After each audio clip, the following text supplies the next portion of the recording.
Okay, and this bank reconciliation, this is taken, I think I told you guys this already, but from the CPA exam. This one very similar like this has been on the exam a few times. And you get a bank reconciliation in two different parts of the CPA exam. You get it for the financial accounting and reporting.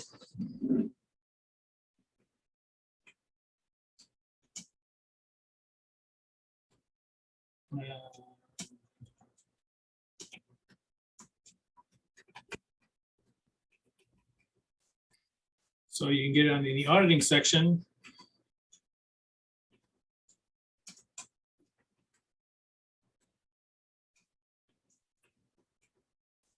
You can also get it in the CPA exam.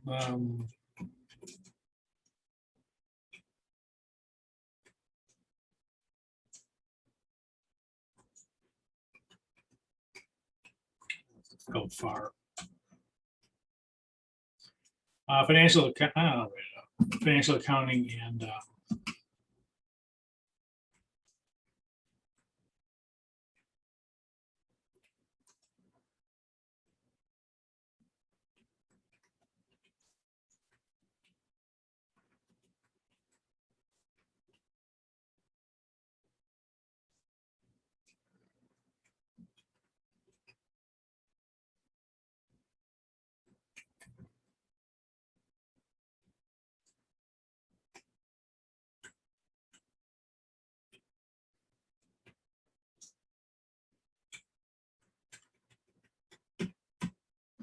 so there's different places you can see this on the CPA exam.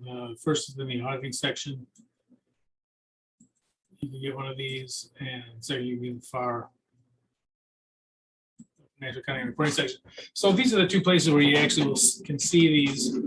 The auditing section usually focuses on either verifying the client's reconciliation or doing a parallel reconciliation so that your reconciliation should match up with the client's, to check to see if they're doing it correctly. So either you check their reconciliation or you do one of your own and then compare, and they should come out with the same number. CPA exam, the financial accounting and reporting is basically just making, it's not so much from an auditing perspective, it's just making the bank reconciliation. And virtually all, especially large businesses that work a lot with cash, certainly publicly traded companies, need to do reconciliation, or their financial, or their books won't be right. So it's pretty much required. Also, if there is a bank fraud that would normally be the responsibility of the bank, if it is something that could be caught from a bank reconciliation, the bank is only liable for 1 month. So it used to be that, so for instance, if I have somebody's forging signatures on checks and cashing them, that's something that would be picked up in the bank reconciliation.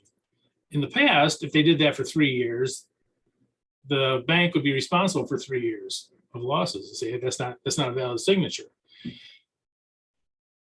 Now, bank reconciliation is considered a customary business practice, so that if they aren't doing bank reconciliations and that something like that happens, the bank would be liable for the first month.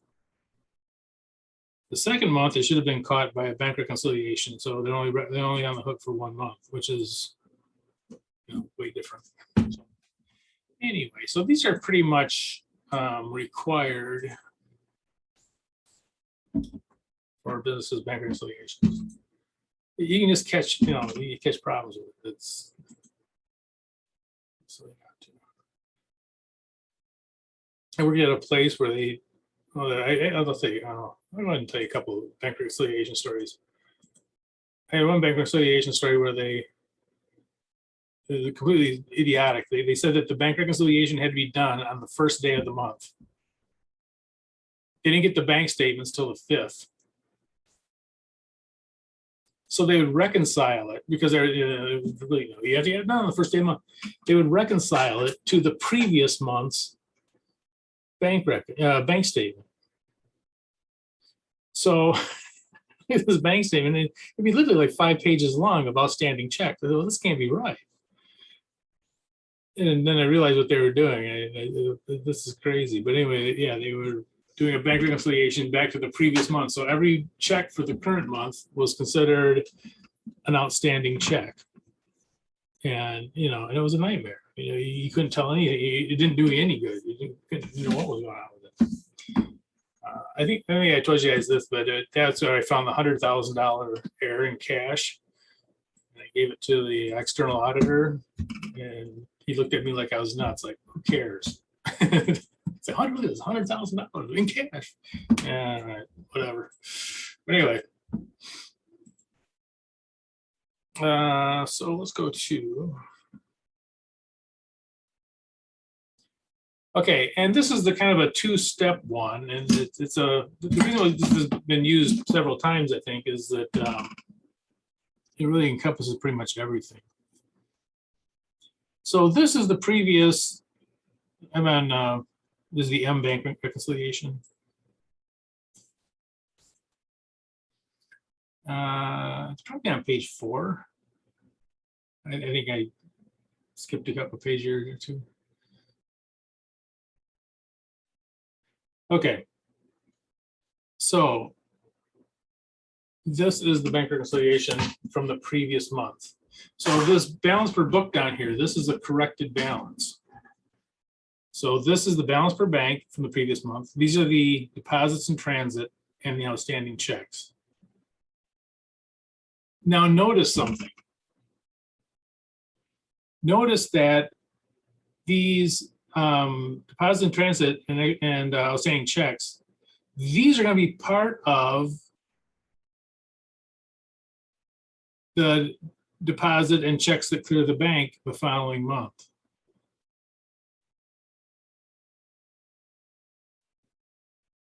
Right. So some of these.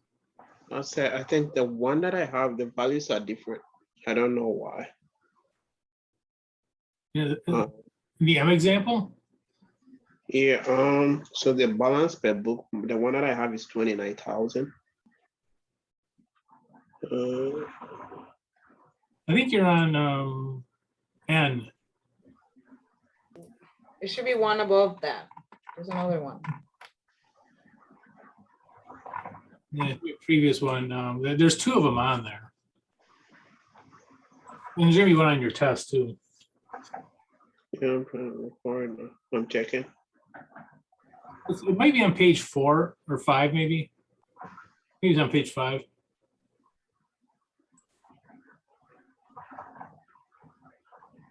Oh, okay. I think I see it. Yeah, and they're very similar. And again, this pretty much exactly this exact. Okay, I see. This Okay. one has been on numerous TPA exams. That's why it's like this. So anyway, some of these deposits in transit, these are going to be collected in the current month by the bank.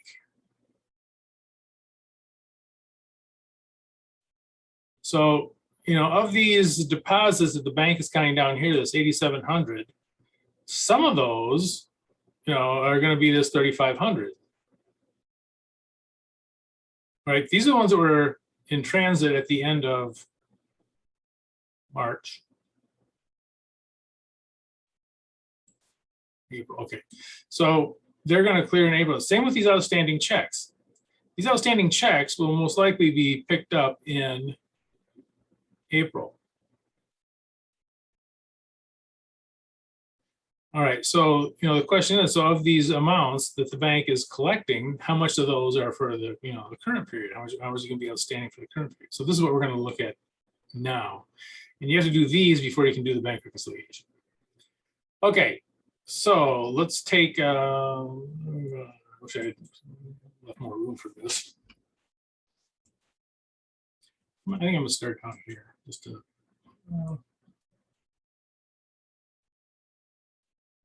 Yeah, okay, so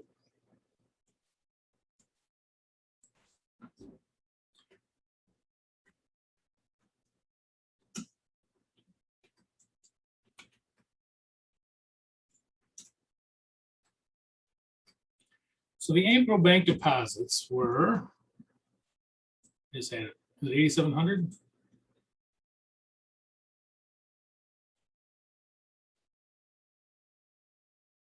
So we gotta insert something here. I don't know if I can do this. Is a picture, so I'm not sure if I can do this.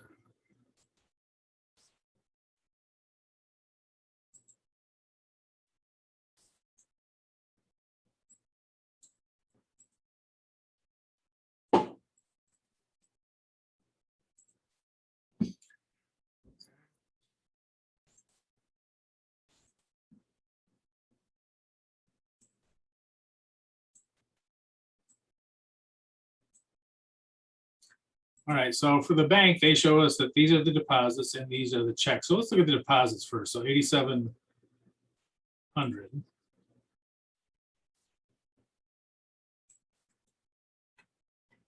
Oops. There's more than one way to do this. So if you already get this figured out, doing it a different way, that's fine. Now, some of those deposits will be from March.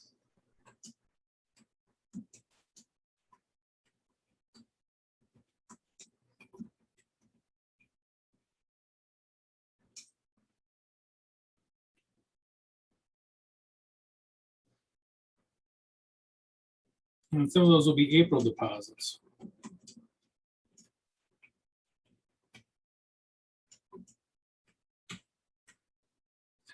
Okay, so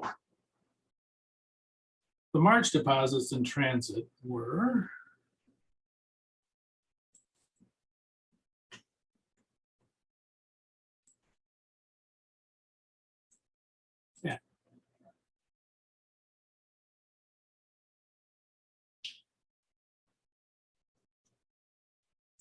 so 3,500 of these were from the previous month. So we're going to subtract those and see how much were in the current month.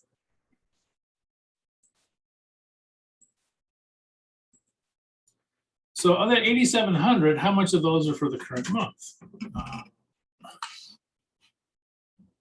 What is that? 5,200? I'm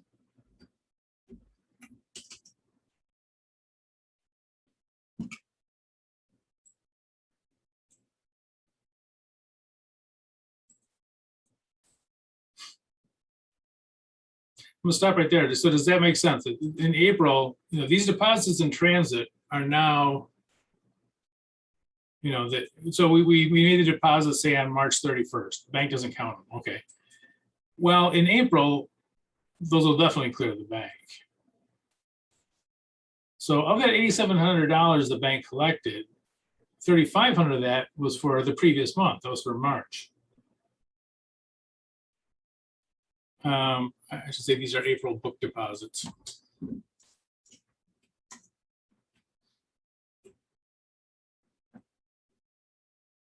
That's a bad way to say it. Let me say something. Let me say it differently.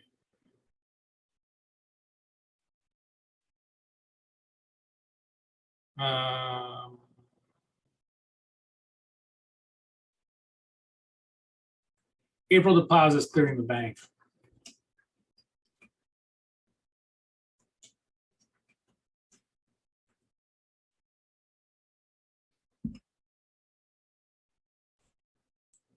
There's probably a better way to say that.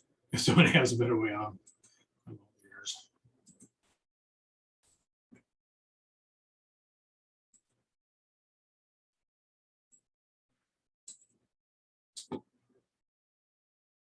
So $8,700 cleared the bank. 3,500 was for from the previous month. In the current month, 5,200 of the current month's deposits must have cleared. Okay, well, we are going to compare that to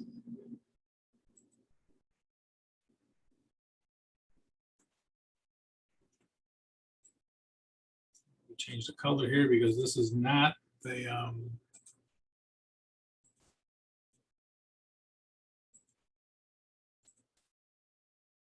okay. So they made 8,400 of deposits in April.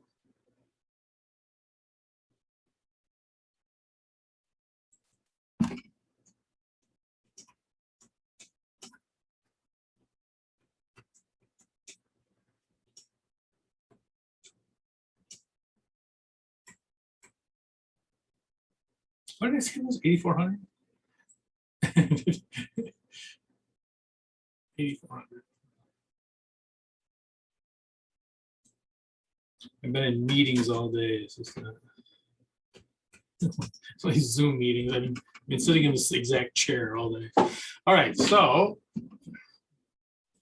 the question is, what are the deposits in transit?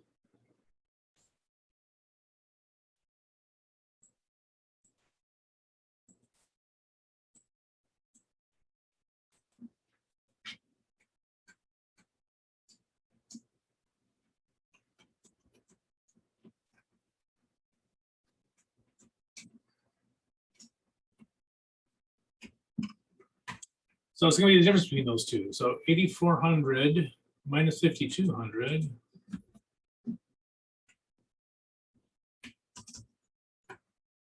5,200 cleared.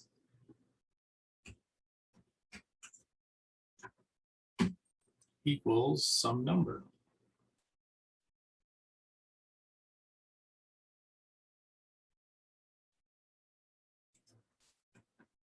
Uh,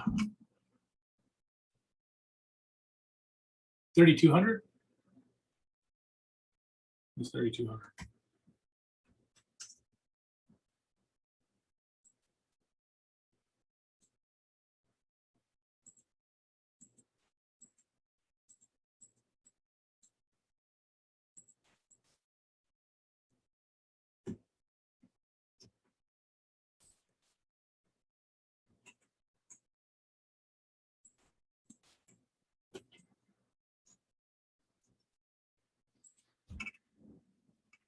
So 3,200 were the deposits in transit. So of this 8,700 that the bank cleared, 3,500 was for the previous month. So from the current month, April, 5,200 cleared. So that would be the April deposits that cleared in April. So some of these deposits, some of this 8,400 didn't clear. 3,200 of it didn't clear.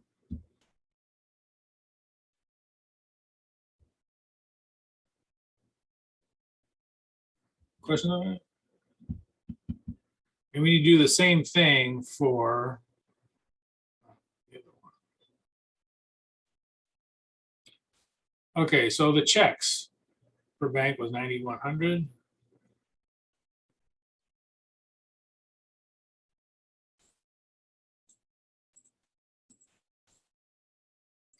Be lazy. Feel free to be lazy with me and do this. Okay, so these are bank checks.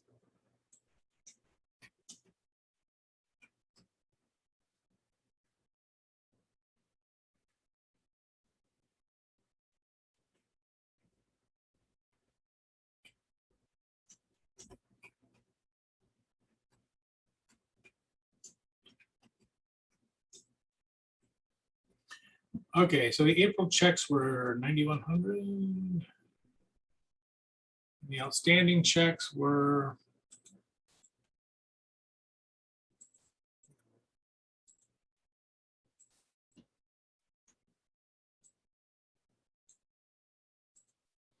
$4,500.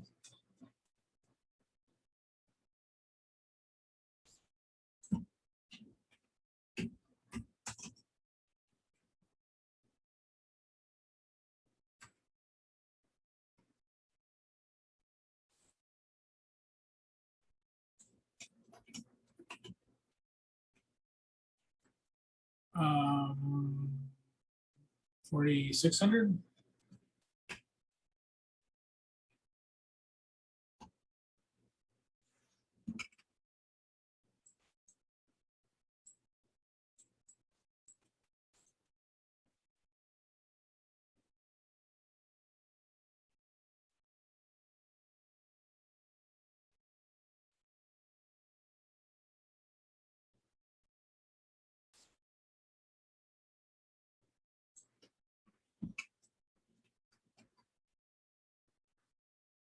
Book checks for April were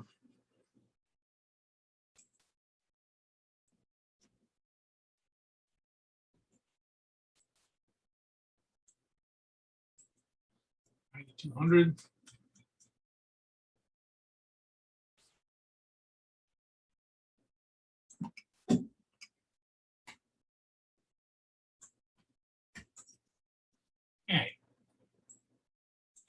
green highlighting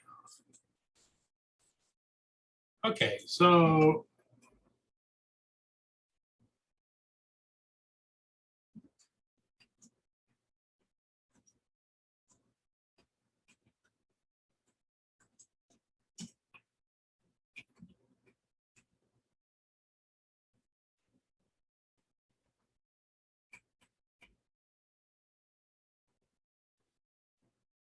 checks outstanding in April will be 9,200.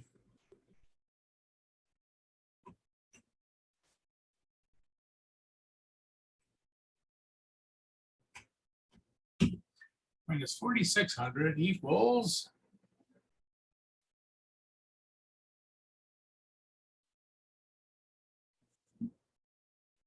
Do that right? That can't be, is it? 4,600? 4,000, no, it's 4,400.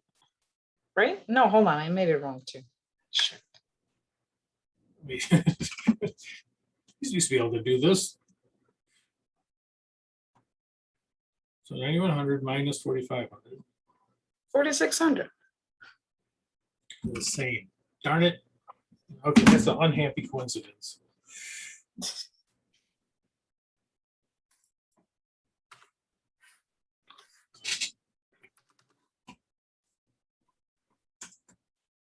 And I apologize for that. These two should not usually be the same. I thought it checks 9,200. Is that right? It is right. What bonehead made this thing? Okay, so that's fine. We'll leave it. So these OB, the mouse will have for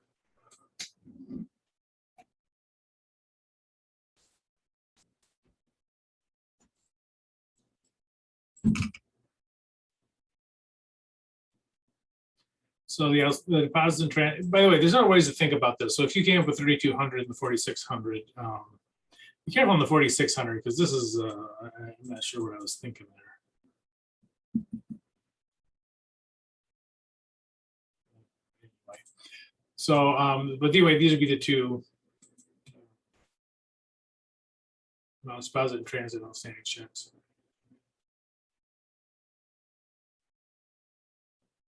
Okay, and so then we just do our bank reconciliation. That's the same thing we did before.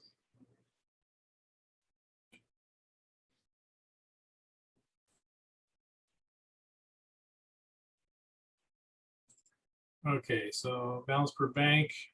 I'm gonna write these down so I remember. 27,140 and 23,800.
Hey.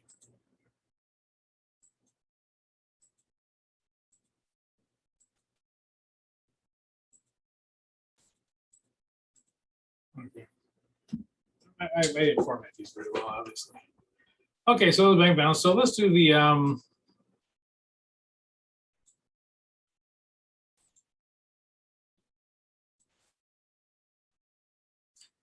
bank side first. So we'll do deposits in transit, outstanding checks.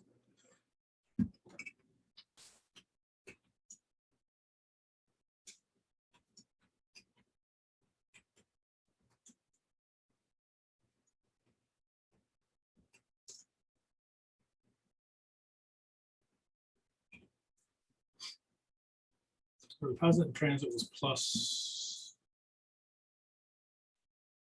3,200.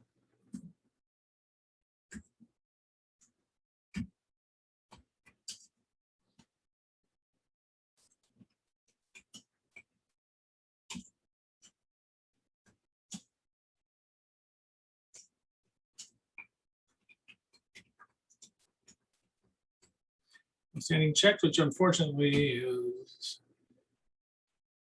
4,600, the same number, not the actual. And so this will be our corrected balance, whatever that comes up to.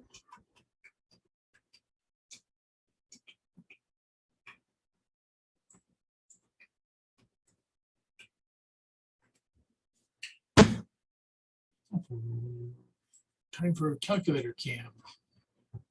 Focus calculator cam first.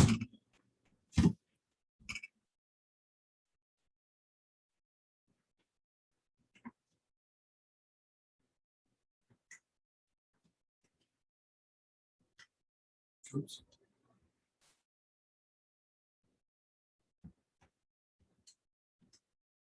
$25,740. Yep.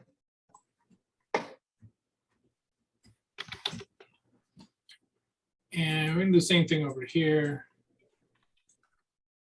You don't have to do this formatting stuff. that I'm doing.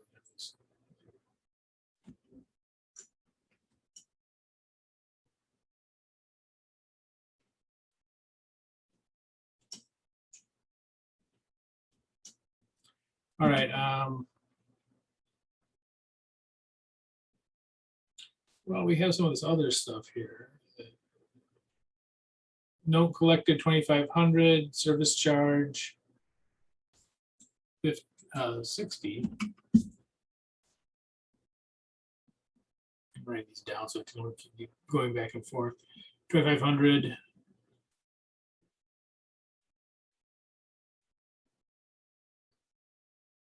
So, okay.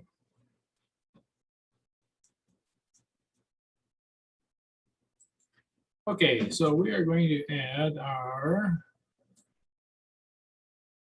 note.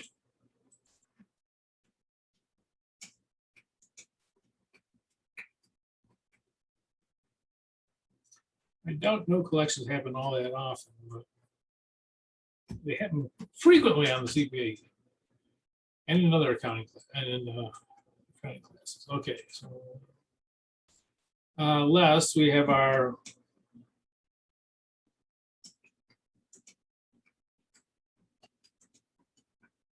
this is just like the other one, basically. It's actually even a little easier. And we have our NSF check.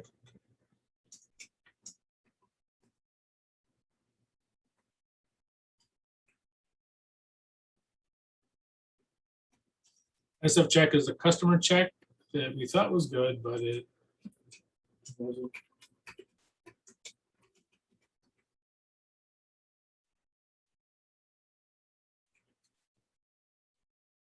Okay, hopefully these come out the same.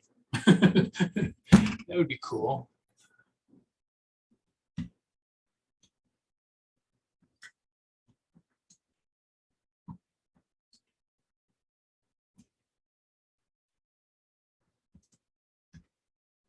$25,740. And these two, these are the hard ones. These are the difficult ones, those two. You know, this stuff is counting 101 or whatever. But these are tough to get.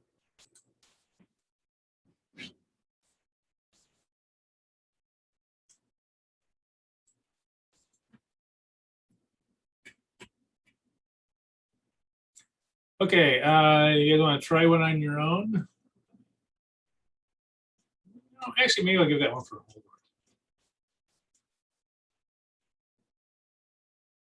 homework. I'm going to assign this one for homework. So let me put that on here.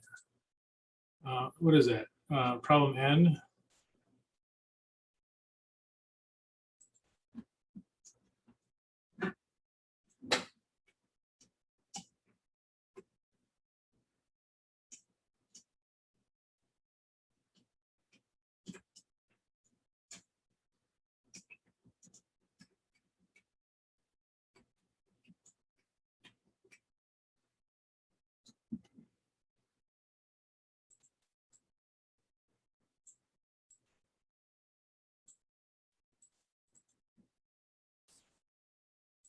Okay.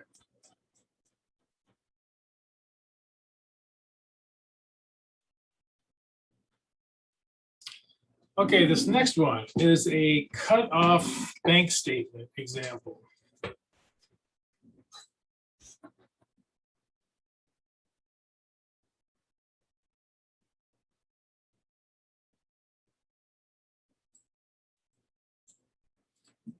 Okay. So let's take a look here. They pay employees on the 28th of the month. Last day of payroll was 12/28/21. The payroll account is a separate bank account that is only used for payroll. By the way, that's a control. Oh wait, that's not me, it's a dog. One of the controls over payroll is that they'll take the total payroll, so they run all the payroll checks, and they come out to whatever, they come to $50,000, let's say. They will only fund the payroll account for $50,000. You might say, well, why? Because I take a look at my paycheck and it's for whatever, it's for $400, and I say I don't like that, so I put a 2 in front of it and somehow work it out so it looks like $2,400.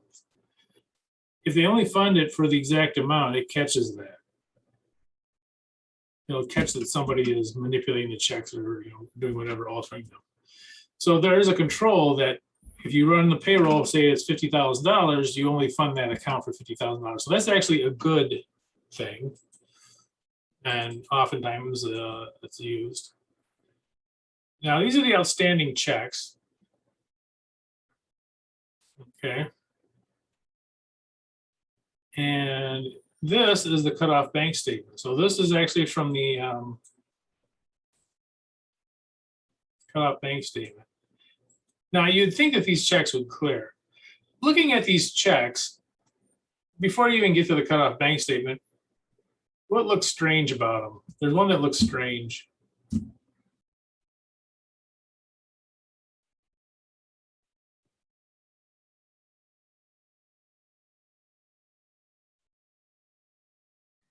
The $900 one? This one could be. Yeah. This one I was thinking of, though, is that you notice that these are written on the 20th day of the month. So what's this one doing there on the 14th? That's now, it could be that someone's check got ripped up, destroyed, whatever, and they issued a new one, whatever it is. But anyway, you may want to look into that just to make sure that it's on the up and up. But they only run them on the 28th. So if there's one written on a different day, it might arouse your interest. You're right, though. This one, it does arouse your interest because it's low. Why is that one low? What is that? So you might look into that one too. That's not a bad one to look at either. Okay, so we come down here to the bank statement, or the cutoff bank statement. So this is 8 days into the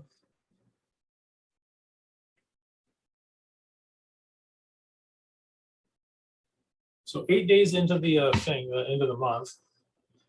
And you got paid on the 28th. So you'd think that 8 days in, most people would have cashed their checks by now.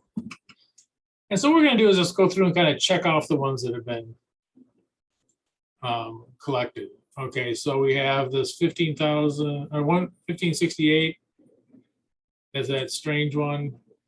So I'm going to check that one off. That one cleared. You guys probably can't see that. Let me use a different thing for clearing. How about this? We'll use the turquoise for clearing. Okay. 1622, and so this one did. The 1701 cleared.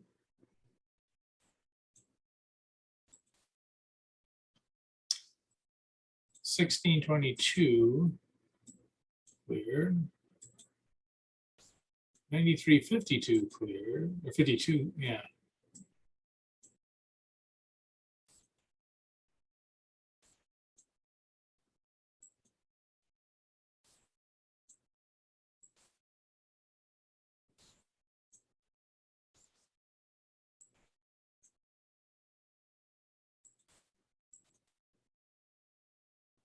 Okay, so not all of these cleared. The 1822-03, that one did not clear. So what would be suspicious about this? Which one of these are suspicious? Now, first of all, this $1,822.03, is that going to be fraud, do you think?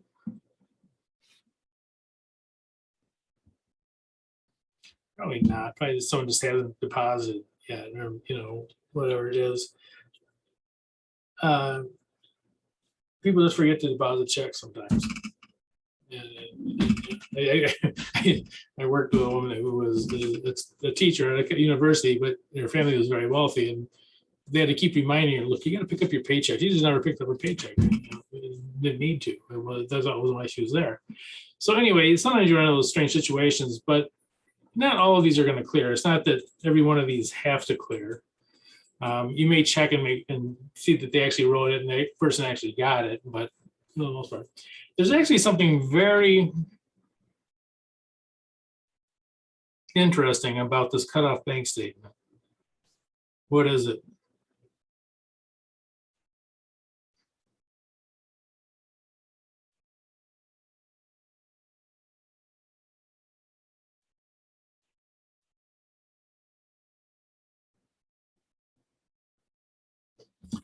What is interesting about this?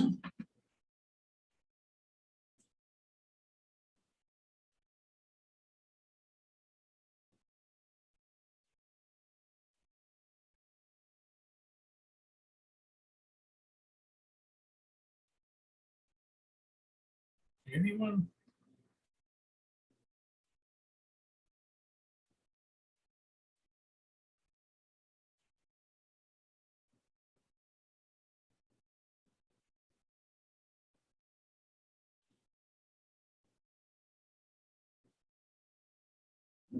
Somebody. You see this for the cutoff bank statement for a payroll.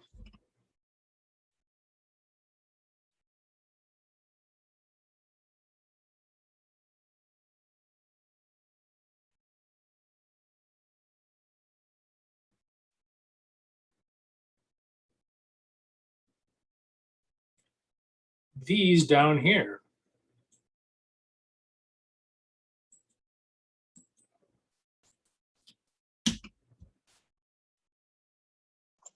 I'm just confused where those checks came from because they're not in the first table. That's exactly right. Now, these are payroll checks for larger dollar amounts. So it would be sort of unusual if in one day that they could, or 2 days, whatever, they could do that much work or whatever. So these are the ones that were outstanding. These were not on it. However, it's very likely that whatever these are for, they could be a bonus, they could be whatever, that those were actually earned in the previous period. Those were actually earned in 2021, even though they're not on the list as being written then, but they do show up pretty early in January. So these are the ones, this would indicate that there's either should be a liability at the end of that. There should be a liability here, or else that those should be included with the actual payments, because it looks like they obviously had them pretty soon after, 28th. So it wouldn't be unusual if if they were given out at the same time. So these ones are most likely due to or should be included in the this or not.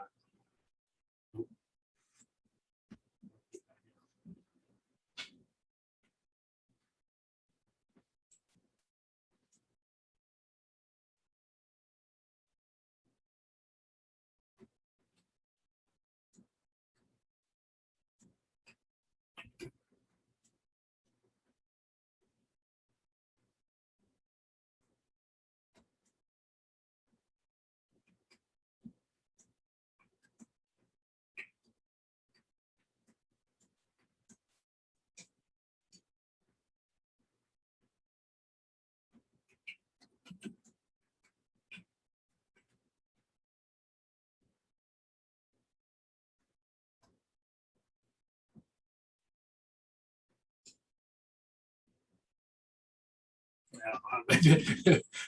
All right, so let me just do this.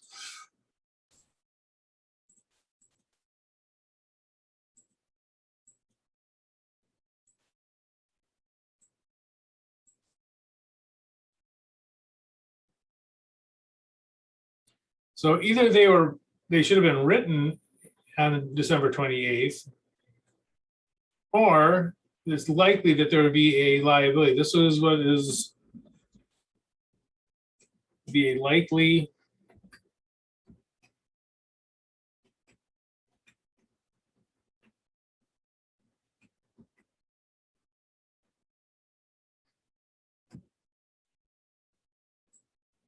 unrecorded liability.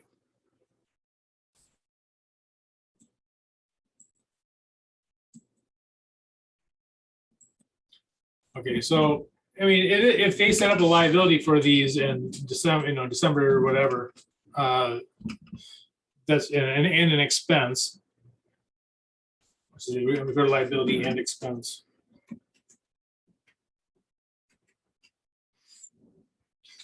That's fine, but if they haven't, like say these look like they're big enough checks that they look like they're probably bonuses or something. They probably don't relate to the first, day or two of January.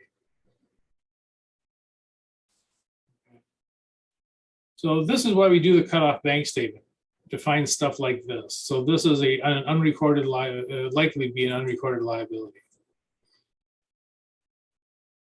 Questions on that? Because if they cleared obviously early in January, so you'd think that they weren't on this outstanding checklist. So either the checklist is wrong, or these were written sometime after, but probably earned before that. Getting back to this, one thing you do know is that they have the ability to write checks not just on the 28th. So the controls of writing the checks once a month are not necessarily as good as it might seem because of that. They actually have an example of them not writing a payroll check on the 28th. So as an auditor, you go, okay, it can be done. They did it. The evidence is right there. They did it around the 14th. So they may have written those checks, on the 1st or whatever, or just not included with it. So this is what we do the cutoff bank statement. We can find sometimes those unrecorded liabilities that should have been on the books, but weren't. Or checks that were written that they didn't record. It could be that they wrote those checks and just never recorded them. Record them in the next period or something. So you got to be careful on, and that's one of the reasons why we get to do the cutoff bank statement. To see if there are some things on there that are not on the up and up. There's something there? Okay, kiting. This is one of the wacky things that we will talk about. It doesn't happen so much anymore, but it happens sometimes.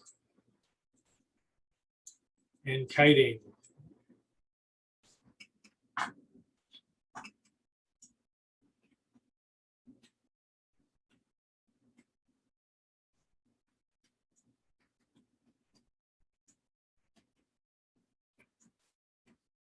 What about the last question? What concerns would the auditors have about the bank reconciliation? Oh, well, reconciliation. These are really what they would be worried about. And but let me put one more on there. So these are probably what they're really talking about. I should probably move this observation. So these would be the concerns.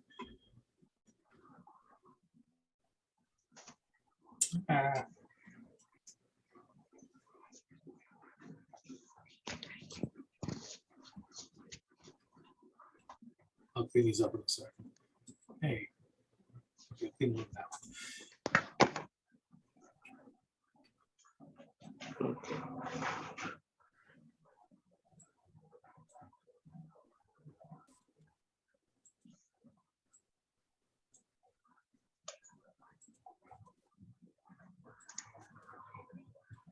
So these would probably be the main concerns, 1 or 2, and then also that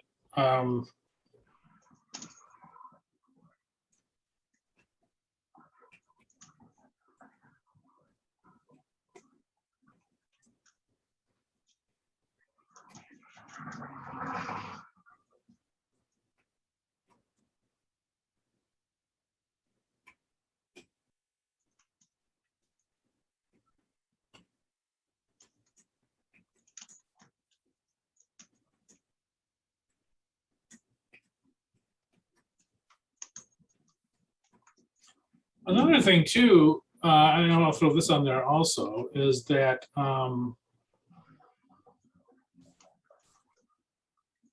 the exact amount is funded in the payroll on the 28th of each month. They must have did additional funding for the payroll because of, let me get rid of this.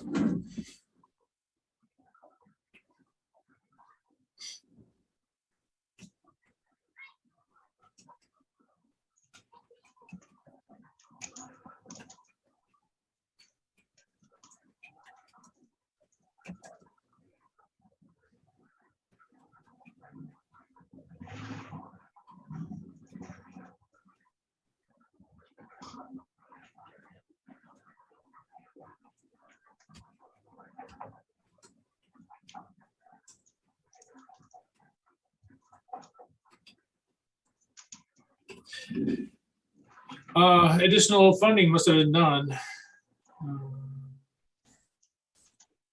after the 28th to fund the last 3 checks. You know, if they only funded it up through the 28th and these checks weren't included, these 3 checks would have bounced. The only legitimate outstanding one is 1822. Each one of these is more than 1822. So they should have bounced. They should have cleared the bank. So there must have been funding also done for these that was not done on the 28th.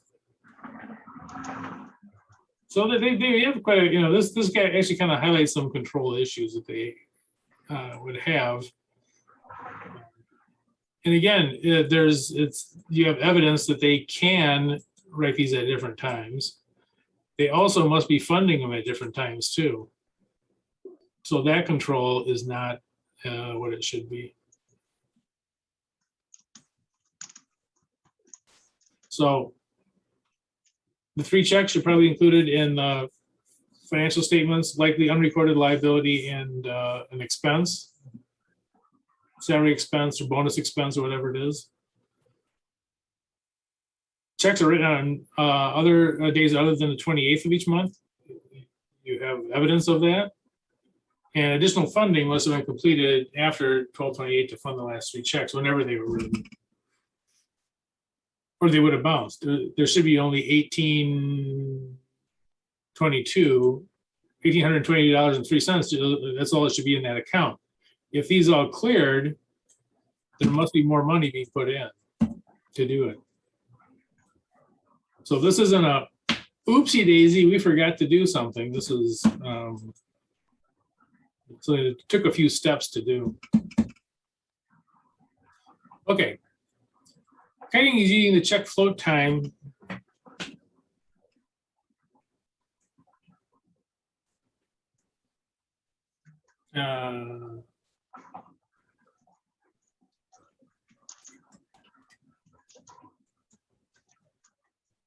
Oops.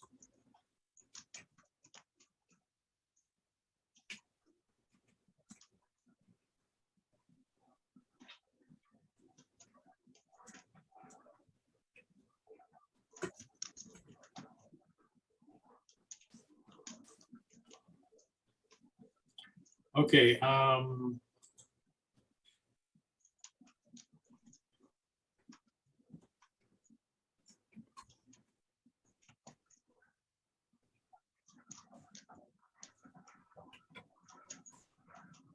Professor, I have a question.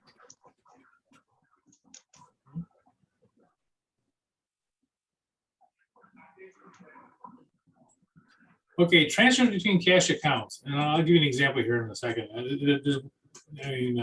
Just a briefing on it. Okay, transfer between accounts. There's 2 rules that have to come into play that should happen. The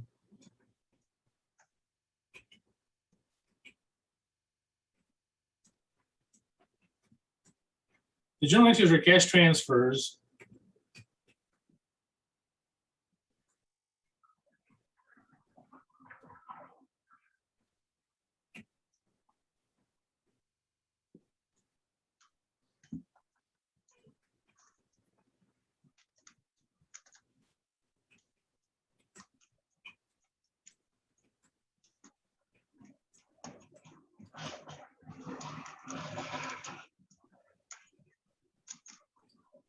Okay, first rule. The journal entry should be made this at the same time, before, or at the same time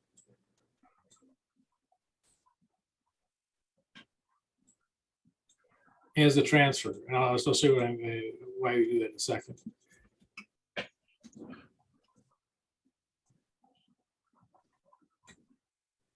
Two,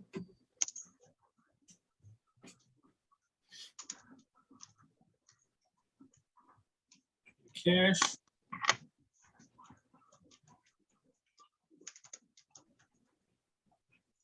disbursement and cash receipt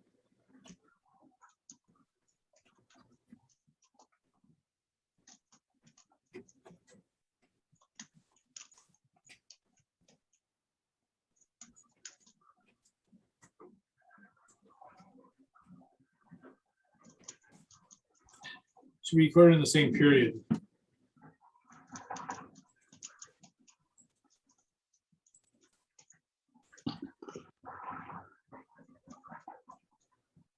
Okay, now I'm going to show you how. I'm going to show you how to do some kiting, just in case you guys get bored and you want to do some.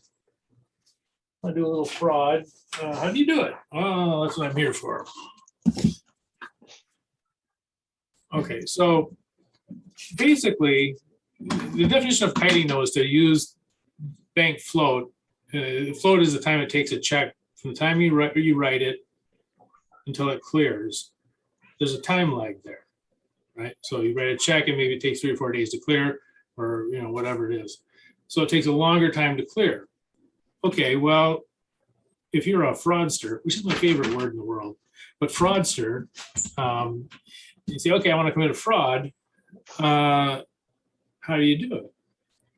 Well, if you think about it, you could write a check to yourself, right? You do it in a different bank account. I mean, from one bank to another. And that check would look like, when you first deposit it, it would look like you have extra cash because it hasn't cleared yet. So you do that. You do this at the end of the period. So on December 31st, you go, okay, I know. I am going to put a check in, right, for cash in one of my bank accounts from one to the other. And it's going to look like magically there's extra cash there.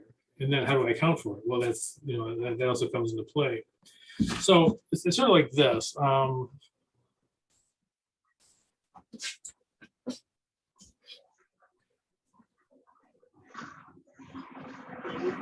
have 2 bank accounts. There's Bank A.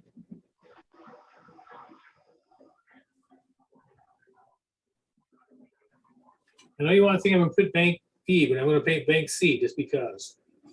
All right. So your Bank A, Bank C. Okay, so in these banks, we have an account.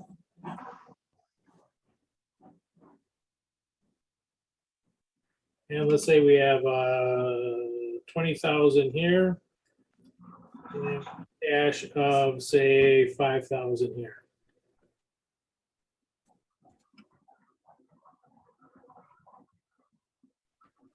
So if I write a check, say 12/31 for let's say $12,000.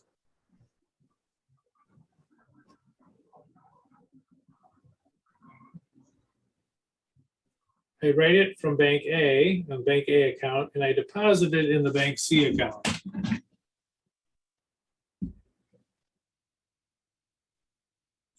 Notice what's going to happen. this check is not going to clear on 12/31. But it'll be picked up in that account, hopefully do it early enough in the day. If you're gonna be a fraudster, you gotta pay attention, get up early. But put it in here in the day, this check for $12,000. So it'll magically look like $12,000 just appeared in here.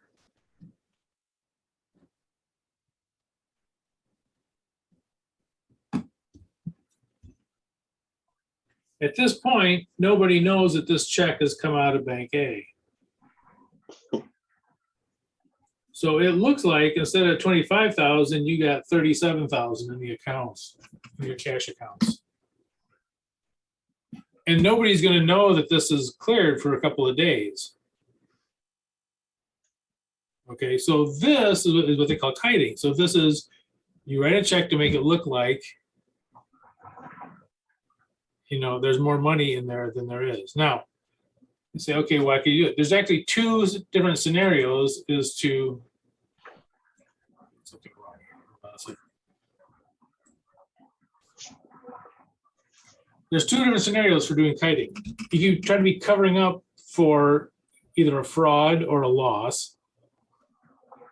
So you're trying to cover something up. It can also be that you're trying to manipulate the books to say, for instance, to have more revenues. Because that check that you wrote to the, from your bank account to your bank account, you could only pick up the one side of it and say, look, here, we got this check on 12/31. And it was a sale. We made a $12,000 sale. So our revenues jumped up by $12,000. And to the auditors, they could even say, look, of course this sale is valid. It's in cash. It's a cash check. A cash check went into our bank. It's right there. It's on the, on the deposit that this check went in. So you could either be using it to conceal a shortage, or you could be using it to manipulate the books, make your books look better, make it look like you had more sales than you really did. There's also a way that's not technically kiting that I'll get into that you can actually make it look like you're less profitable. Sometimes that's handy when you're paying taxes, for instance.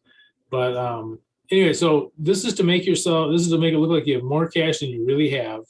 And it's usually either for two circumstances: to hide a loss or a shortage of cash, or to manipulate the books to make it look like you have more sales usually than you really do. Okay. And either way, that money that's going in there is not really what it purports to be. It isn't that it's additional cash. It's the same cash. It's the same cash being used. This 12,000 is included in that 20,000 over there. It's the same cash being showing up twice in two separate bank accounts. So this is kiting. Okay. So getting back here, one of the things, and this one is just, the first one is for covering up shortages.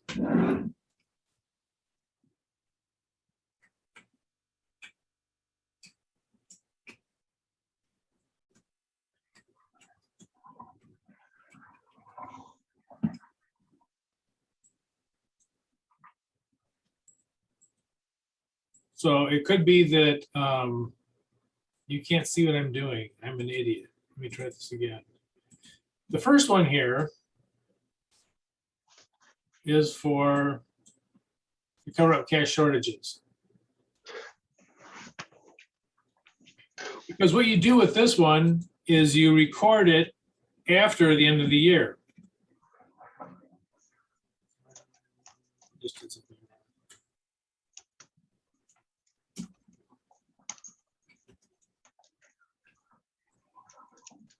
Say on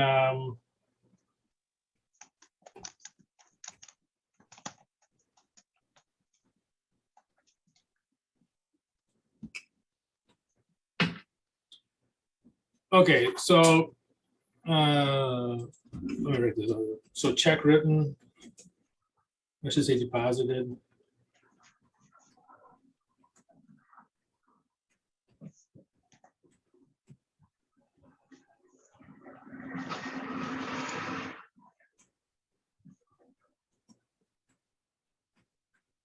And journal entry would be on, say, 1/1/22. So you make the deposit before you do the journal entry.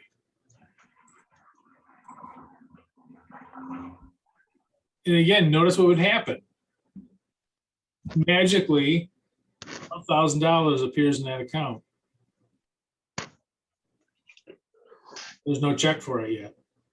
The check isn't going to be recorded until this date.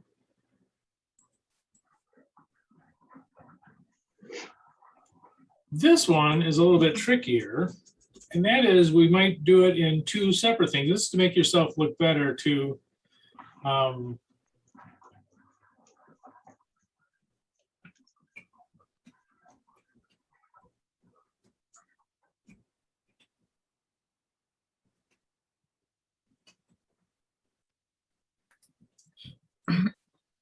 it's only 3 words. I spelled 2 of them wrong.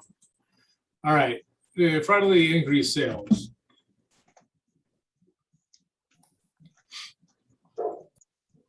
So this one is you actually do it in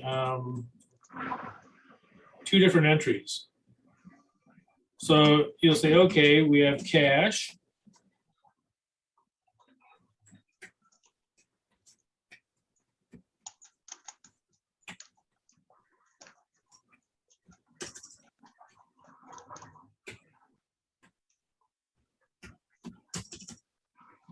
So here's our journal entry. So this is for the receipt of cash.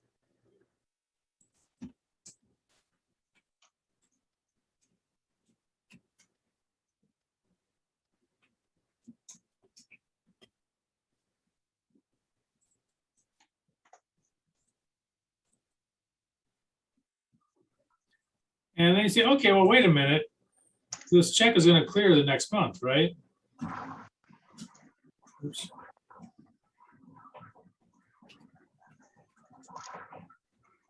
So you say, okay, there'll be some kind of, probably some kind of an expense. Could be something else too, could be whatever. But for $12,000.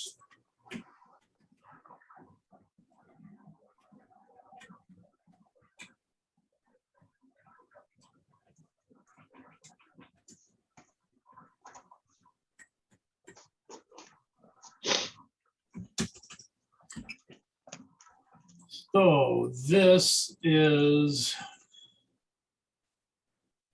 the journal entry that would be split up.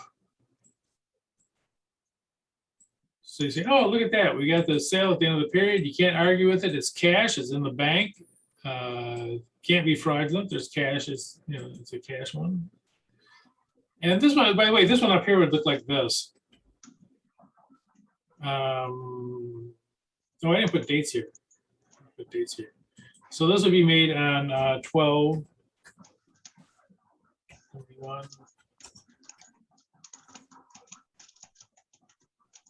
And this one we made later, say,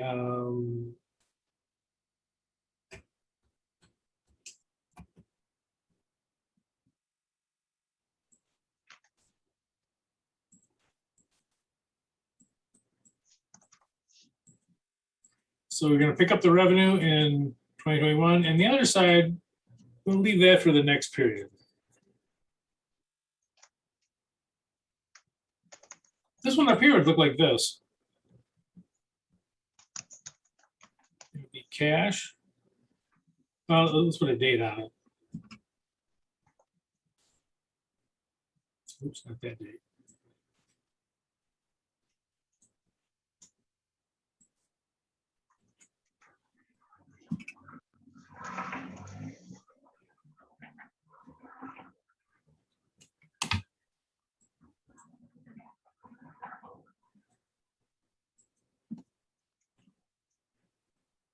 Look like this.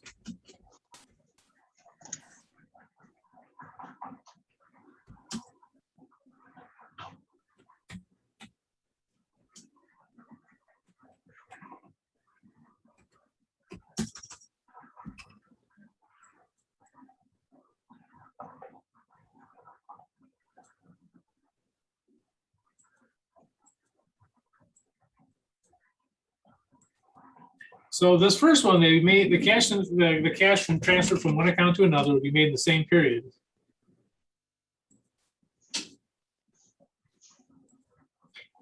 But it would be for after it's already made. So that money would look like it magically was in there.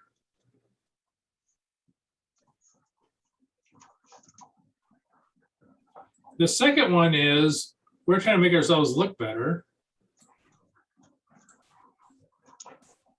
So we're going to pick up the receipt in one period and disbursement in another. Instead of, you know, this being in the same period, you spread it over 2 periods.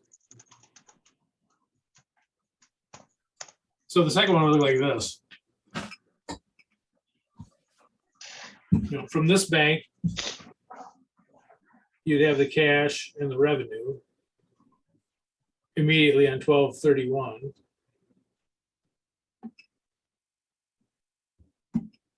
And over here, on this bank, you have the expense and the cash, and this would be on, say, 1/2/2022. You know, oops, can't see it. So you break it up into 2 different entries. The good stuff all goes in this year, the bad stuff goes into the next year.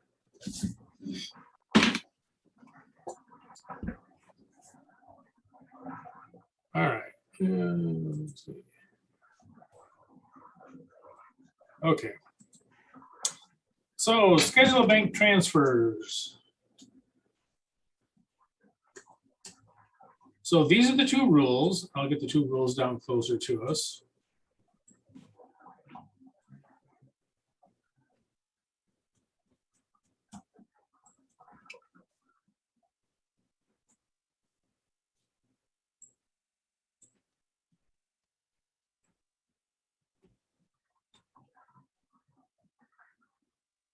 Okay, so these are the 2 rules. So let's look at these. Will schedule of bank transfers, which of the following will misstate cash? How about this first one? Oh, look at the dates on it. I gotta update this thing. It's from 2013. I remember it well. Great time. That's when I was born. Okay, so we have cash. Okay, so Bank A and Bank B. We have 2 banks. Bank A receives the cash on 12/31. Bank B disperses the cash on 1/3/14. The journal entry is made on 12/31. Okay, let's look at our rules. The journal entries for cash transfers you made before or at the same time as the deposit. Okay, this is made at the same time, right? 12/31. And they should be recorded in the same period. It is, it's in the same period. So number 1 is okay. They didn't have these as pictures. Which one do I have here?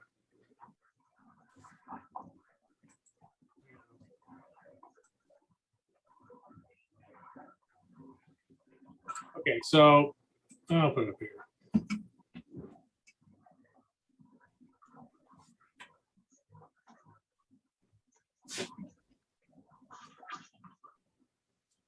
I should redo this handout. So number 1 is okay. Let's go to number 2.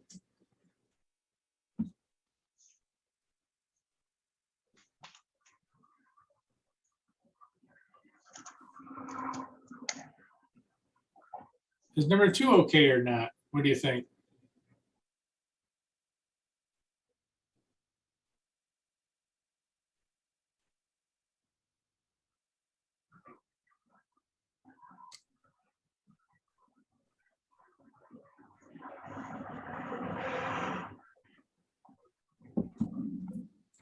What are the rules? Journal entry must be made at the same time or before. So this is before, right? And the journal entry must be made, the disbursement and receipt must be made at the same time, and they are. So number 2 is okay.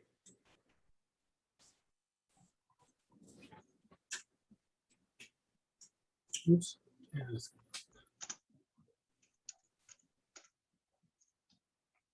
So number 3, is number 3 okay?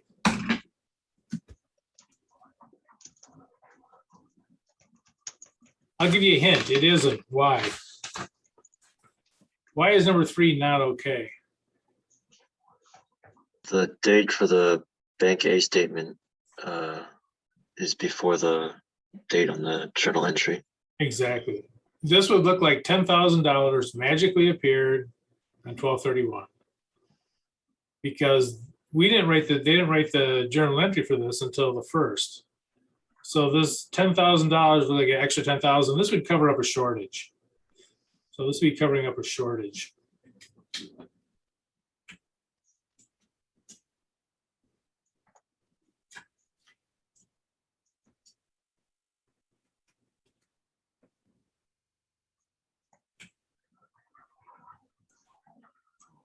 Should do it differently.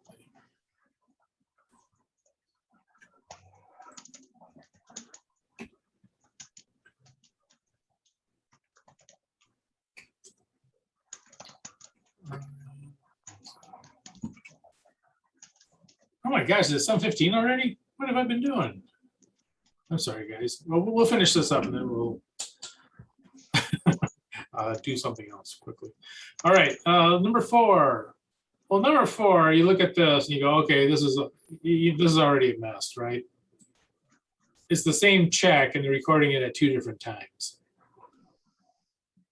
So this one is right away suspect because you're having a receipt of cash before the disbursement. So this should never happen. You should never have a transfer of cash from one account to the other to be in 2 different periods. This you've done at the same time. And the question is, well, I got them X'd out here, but what are these other accounts? Well, whatever those are, they're fraudulent. So,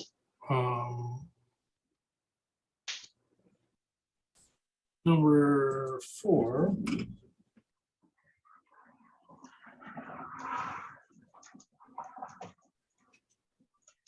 This is to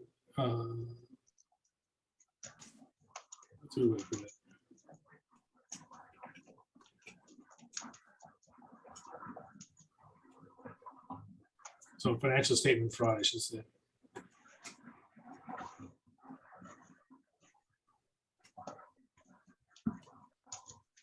So that's when you're trying to make, usually it's revenues you're trying to make look better than they really are. 5 is an odd duck. 5 is actually not kiting. Why isn't it kiting? Because it isn't to increase the book, it isn't to fraudulently look like their books are higher than they are. This is done to make it look like you have less money than you really have. Now, it's fraud, but it's not technically kiting. Kiting is when you try to, the visualization of kiting is sort of like, if you think about it, like you have a kite that you hold on to, right? It's over, so that kite is actually over, something else, but you also have it in your hand. It's the same kite though. So you have a kite in your hand that you control, and then over there, so it's kind of the same thing. It's like, it's the same kite is flying over some other place, some other property, whatever, and it looks like it's the same kite. Or it looks like it's a different kite, even though it's the same one. So this is kind of the opposite of that, though. It's saying, okay, we paid out this money. We notice we paid out the money first, and we didn't pick up the income or the revenue until the next period. So this is to make ourselves look worse than we really are. avoid taxes, say.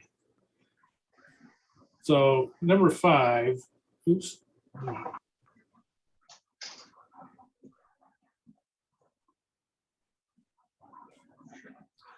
Number 5 is not kiting, but it is fraud.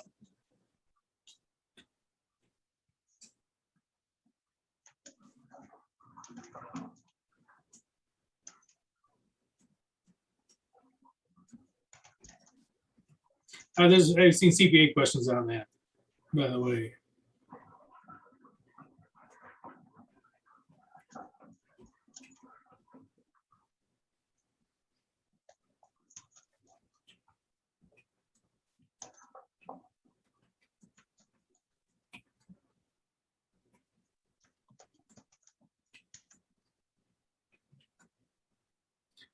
Not kiting, but probably making it appear that the business has less cash. So that is kind of an odd duck. But again, I have seen that test on the CPA exam. You know, say which one of these are kiting, and that one would not be. Because kiting is supposed to make your financial statements look better, not worse. But you can do the same thing. Why? Again, you don't want to pay taxes. You know, income is great until you pay taxes. You don't like income. All right, let's take a break. I apologize. I thought I'd wrap that up sooner than I did. And I tell you what, when we come back, we will do the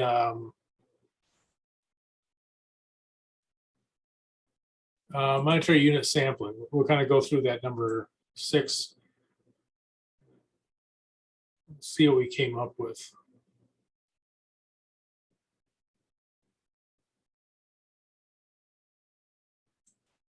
So we'll look at this one.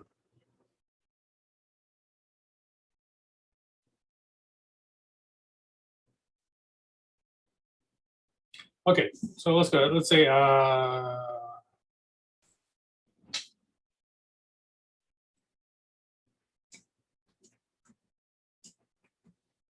you back at say what 7? I don't know what 7:30. I apologize for going long on that.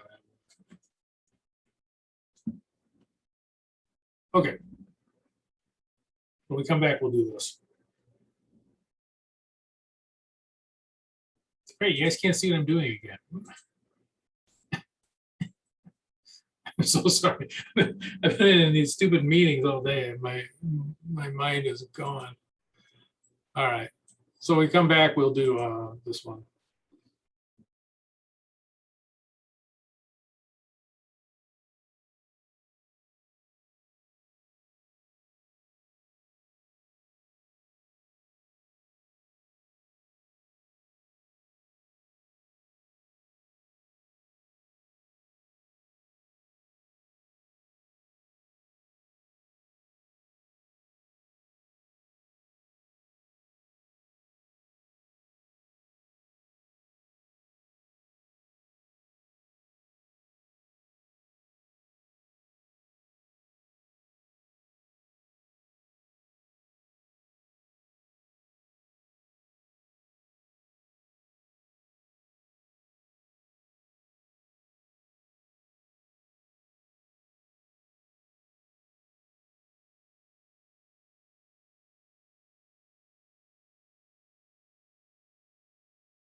Okay, we'll go ahead and we'll kind of walk through these. This first one, yeah, now this first one, I think you should have got the projected misstatement wasn't terribly difficult. So that one, you guys, I'm sure you're okay with that one. It's pretty straightforward. I shouldn't say it's straightforward, but there are a couple of things with it, but it's more intuitive, I think, than some of this other stuff. Okay, so the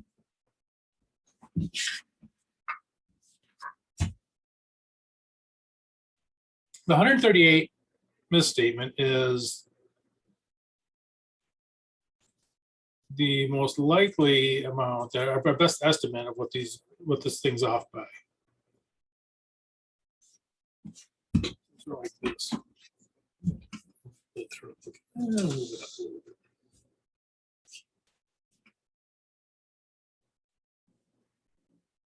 You know, they said that this is worth 2 million, I think.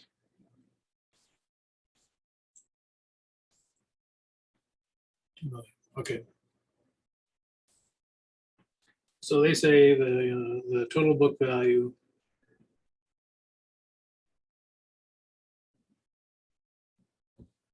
is 2 million. Our best estimate is that this is off by 138,000. You know, so this is our best estimate.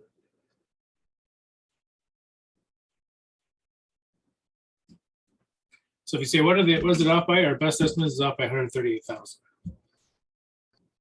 However, this is sampling, so it could be off by even more. You know, it's like half of a bell curve. So anyway, so it's sort of like this. It could be off by more. It could be there's basic precision.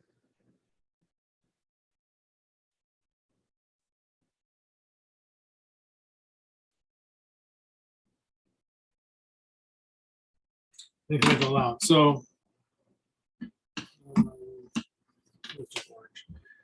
So basic precision means that it could be off by, you know, some because of basic precision, which is if there is no errors. And incremental allowance says, okay, if there are errors,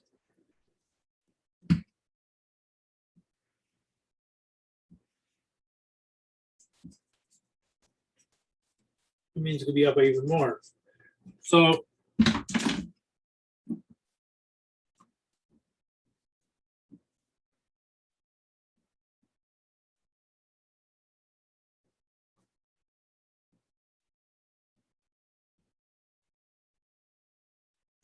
and so this would be the upper limit on, you know, whatever these two are together at 10%.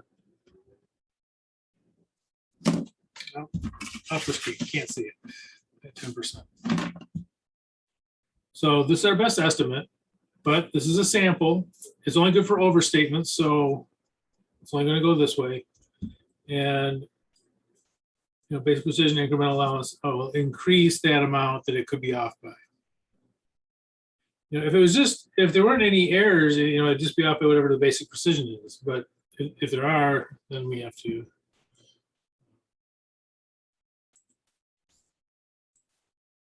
Okay, so basic precision.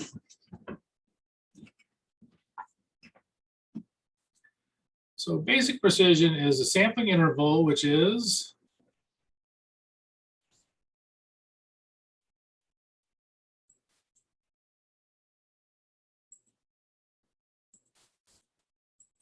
$100,000.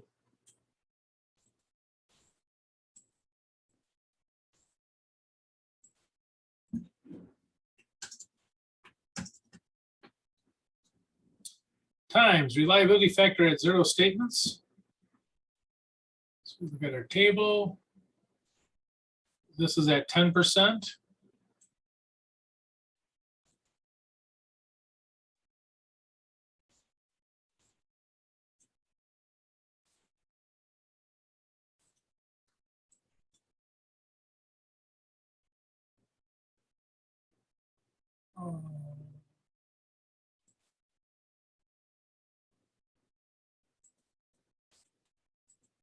So at 0 at 10% is 2.31.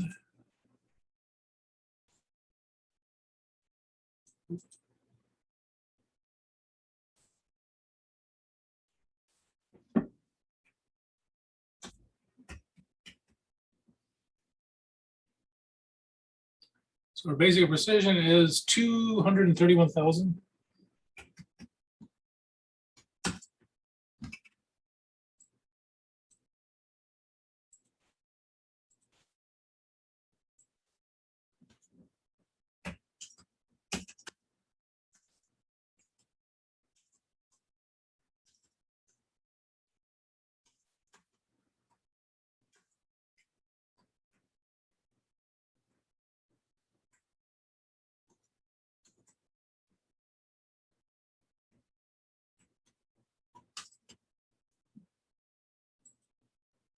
Basic precision is not that hard either. It's,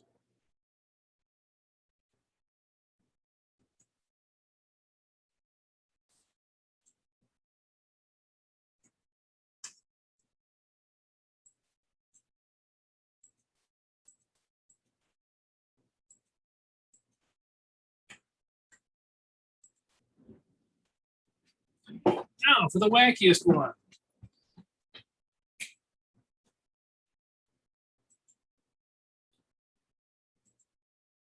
Okay, so what was the incremental allowance on the first one?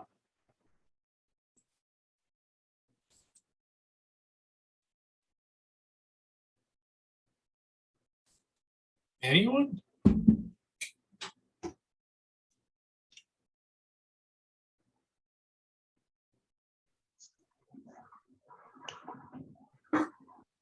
$58,000.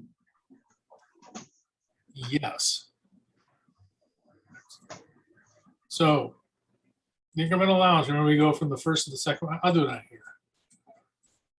The overstatement one was 3.89.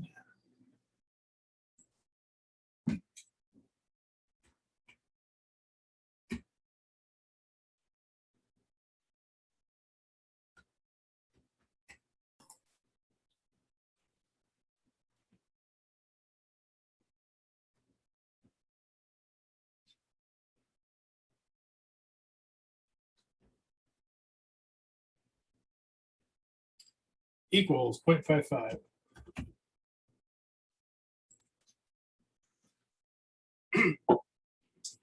And let's go ahead and do the next one just for fun. 533 minus 389.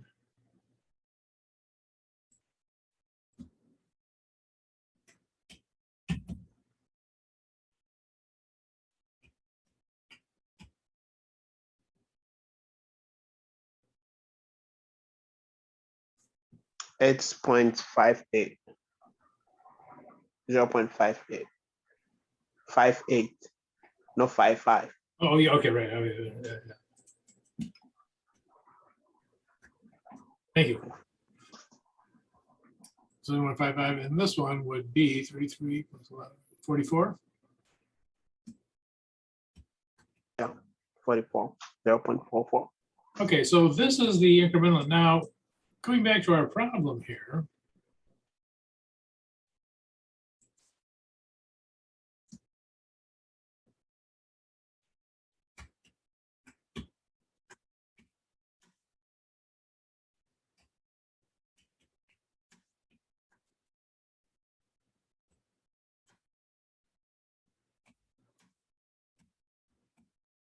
So we're going to take 0.58.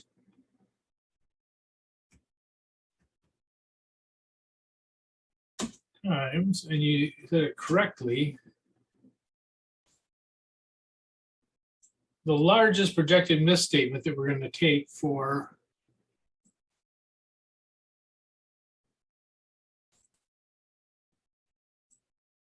will be including the incremental allowance. So we're going to take this one.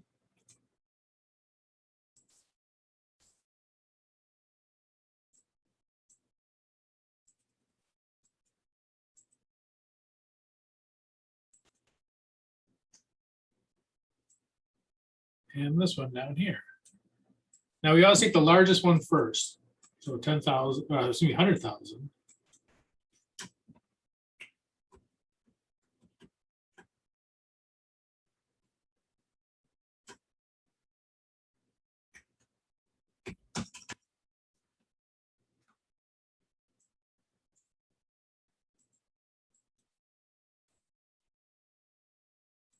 Coming down here, we do the same thing.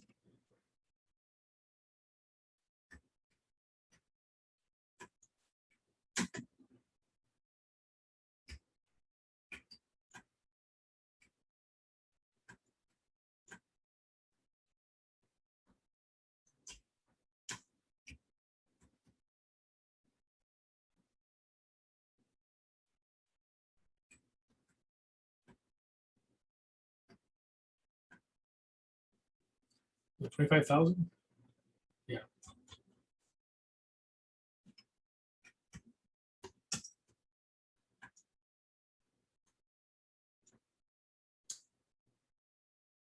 Is it 11,000? Is that right? Yeah, that's right. It doesn't look right, but yes, it is right.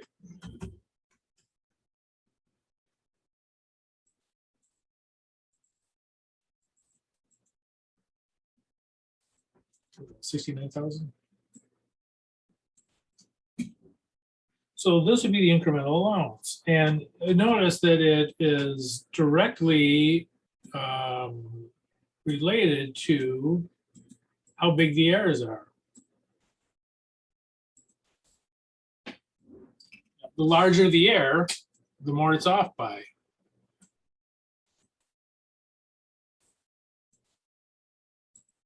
Or a misstatement, if I should say. So the incremental allowance is a little bit intuitive in that it is, incremental allowance is that, okay, the size of the error matters. If it's a big error, it's gonna make it more likely that it could be off by more.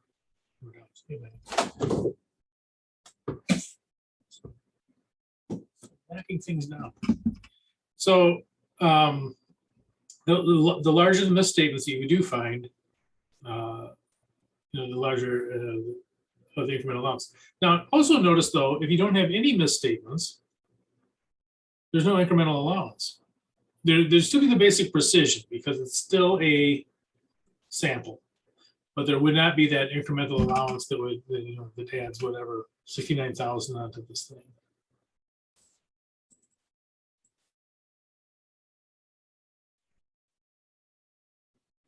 Okay, and all those together.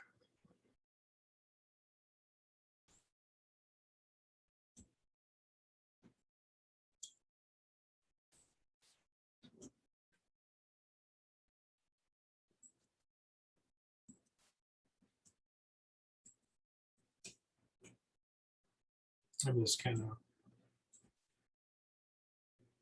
the same spot.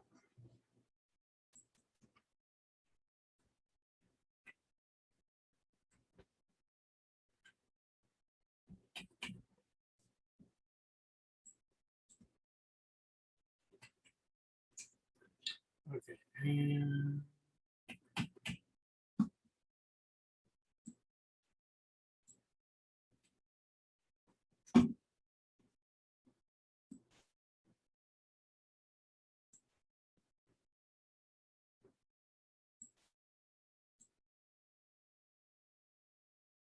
oops.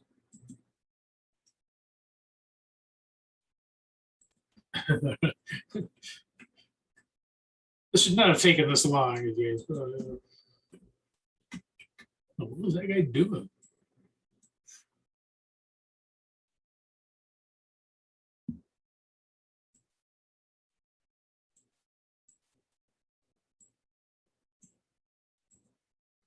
Okay, so all these together will add up to some number.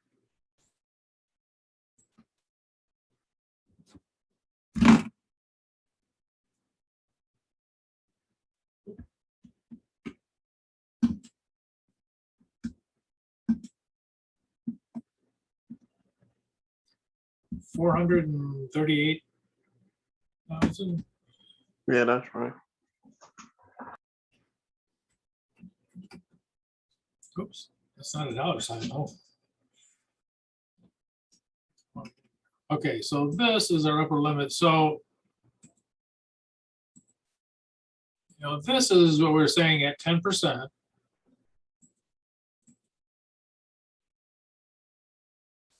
This is the upper limit of what this thing could be off by.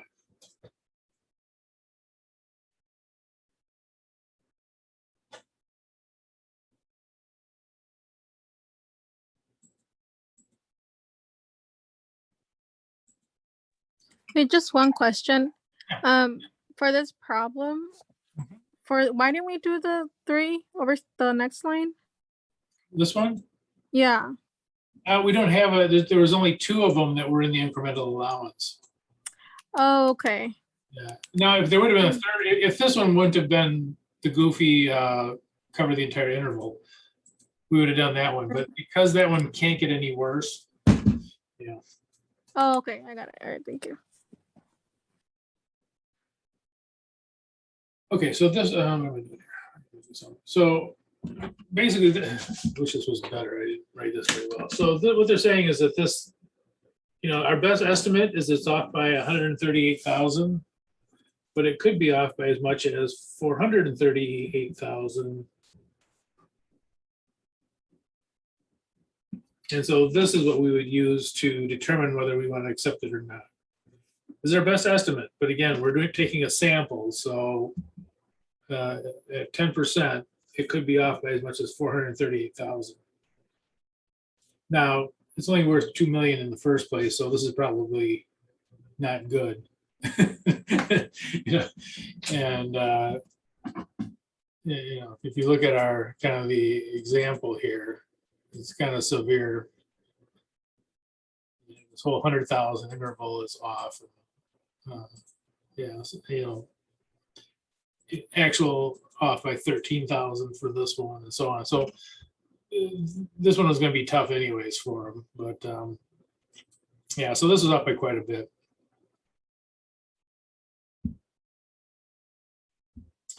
Where's that thing? Okay, so we'll kind of wrap it up here at the bottom, and then we'll talk about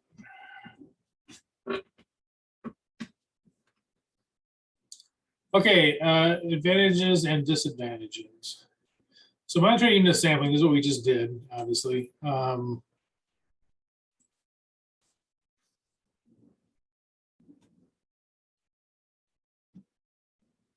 So if they have a smaller, if they have a low occurrence of misstatements, then this is a good method to use.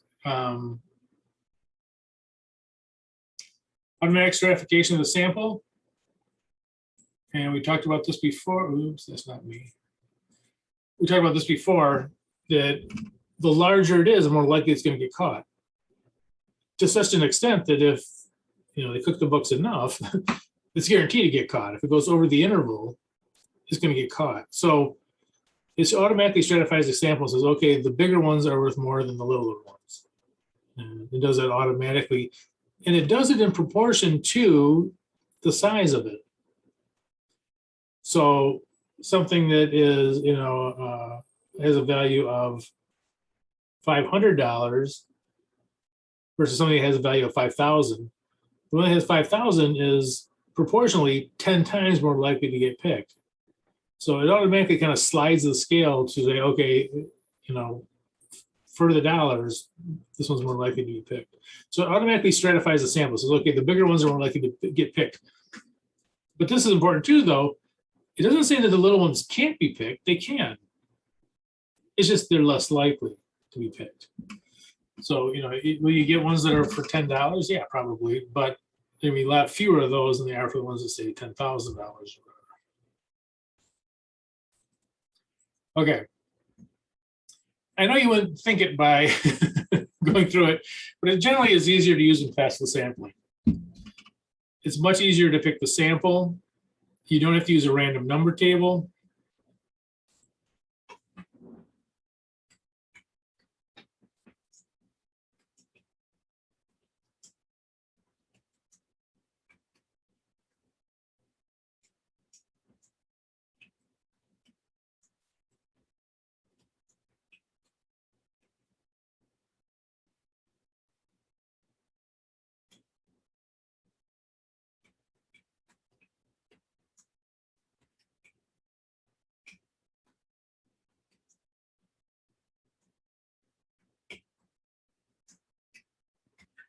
Oops, that's nice. You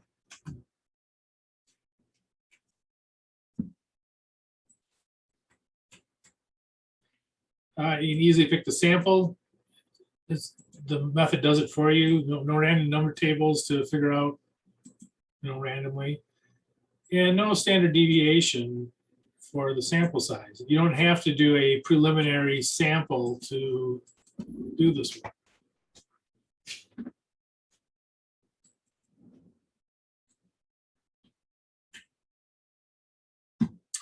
Disadvantages, and this is a big one. Cannot be used for understatement.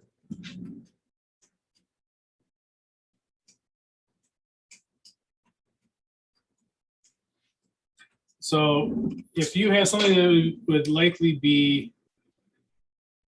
understated, expenses, accounts payable, those sorts of things, it's no good at them. The more they understate these items, the less likely they are to get picked.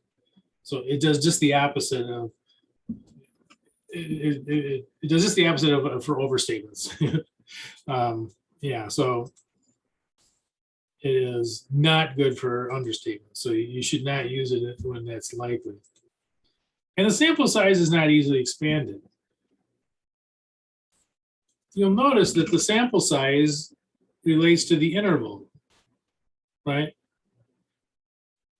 So let's say that you run the sample, you come up with a problem. Generally speaking, you don't just run one sample. For example, if you're auditing to the 10% level, that means that 1 out of 10 times you're going to be wrong. Just sampling. So, a lot of times if you come up with some problem, you don't go start pounding on tables until they're calling the client a fraud. You go, okay, we got to get more information before we jump into this. So you get more. Classical sampling can pick a sample fairly easy. You can expand it fairly easily. Get a bigger sample. You pick the numbers randomly. Notice that that is not the case with probably proportional or monetary unit sampling. The sample size tells you which ones to pick. So if you change the sample size, you increase it, that changes the interval. The interval now changes. So it's much more difficult to expand it. What others will do a lot of times is there's probably a proportional size. If there's a big problem, they switch to classical sampling. Because classical sampling, they can, determine the sample size, and they can increase it, as much as they want without too much difficulty. So when there is a problem with classical sampling, it's not easy to to rectify. Okay, classical sampling. So classical sampling has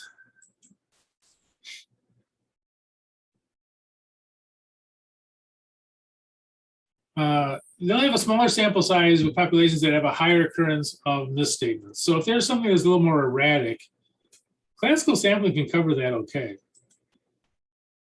There's not a lot of problem with it if it's, if you have a bunch of misstatements. Probably proportional size you will, but for this one you won't. Negative balances do not have a problem. So you can actually have negative balances in these accounts. If you have a negative balance, I am so sorry about that. Okay. If you have negative balances in a probably proportional size, there's nothing you can do with them. Okay. Can be used, this is the big one. Can be used for understatements or overstatements. And sample size can be easily expanded. So this can be used for overstatements or understatements. I remember last time we were going through this, someone asked, well, what if it is, understated? What if you don't know? Okay, they have accounts payable.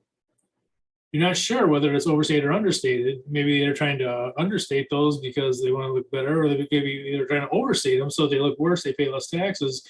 If you don't know if you don't know whether it's gonna be understated, well, likely be understated or overstated, you go with classical sampling because it can handle it, you know, whatever it comes out with. It has to be, just talk about easy expanding.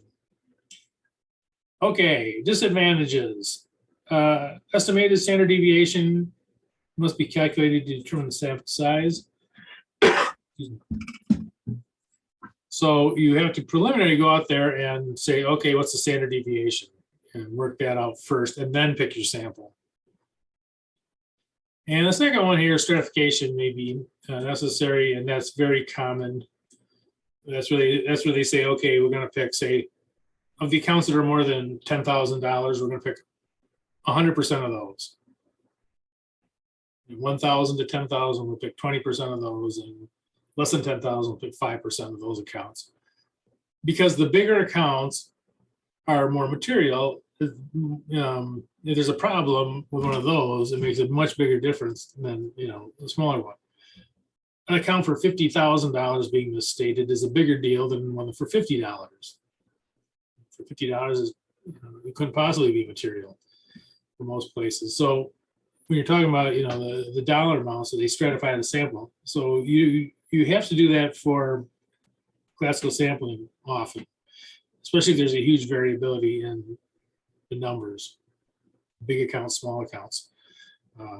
Just because you're trying to, those accounts that are big that may each of them individually may even be material. Those accounts, you want to get more of those, or maybe not even do a sample on those, you do 100%. And then the other ones you'll pick, you know, you'll have two basically you'll have three sort of samples. The first one, you know, the big numbers will be 100%, which really isn't a sample. It's just looking at everything. The second one, you know, for the medium size ones, you might run a sample for those, pick random numbers. And third one, for the little ones, you do the same thing. You pick a random number of those items also. So especially you have three different kind of samples going on if you're doing this this method. So, you know, what does this all mean? Well, it means that you, unlike probably proportional size, it automatically uses the dollar value as a ratio to see what gets picked. This one, you have to kind of do it yourself for classical sampling. Okay, and this is different than when I went through. When I went through, they all talked about probably proportional size being so great and that it was way better than that stupid classical sampling. They're actually, seemingly stupid things. I'm talking to you about a screen you can't see.